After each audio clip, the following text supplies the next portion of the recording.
sebenarnya ada dua blockage lah, so to speak. One is by Iran, another one is by US. So our kapal patutnya dilepaskan oleh Iran. Will our kapal diblok oleh US? Itu kita tak tahu macam mana hubungan sebab rundingan kan. Sebab tak salah ada dalam satu dah balik, ada 6 lagi kat sana. So adakah 6 ni akan dilepaskan? US ni dia punya getah dia bahawa dia tak bagi kapal dia masuk. Tapi bila China masuk, dia tak berani nak blok. Dia tak berani nak blok. Adakah dia kata, orang kata hangat-hangat tak ayam ke kan? Dia tak berani because kalau dia stop China punya tu, adakah benda tu akan jadi flashpoint.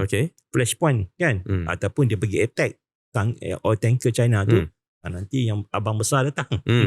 Kan? Adakah itu menjadikan peperangan yang lebih besar? Sanggupkah dia berperang dengan China semata-mata untuk prove a point that they are going to block the Selat Hormuz? Risiko. Apa tu risiko dia kan? Wahal kalau macam Trump sini kata US ni banyak minyak.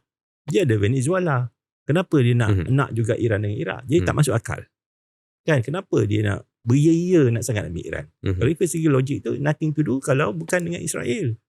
And the greater Israel punya plan tu. Jadi kalau dia macam Faiz cakap tadi, kenapa dia nak ambil risiko? Kan?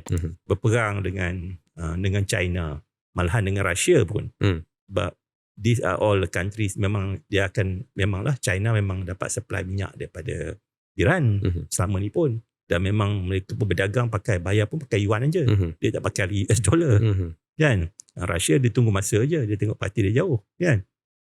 Jadi satu perkembangan yang unik bagi saya adalah di mana negara-negara GCC ni, termasuk Saudi, dia berkawan sekarang ni dengan Ukraine. Ukraine ni dia very good teknologi dari segi drones because kan? of the wars that they have had for the past few years lah. Dengan US, dengan Russia. So dia sekarang ni beli drone daripada drone teknologi daripada Ukraine untuk protect dia daripada all this drone yang datang daripada Iran. So interestingly kita tengok this war ni dia macam ada connection. Ada Russia Ukraine and the Middle East punya war.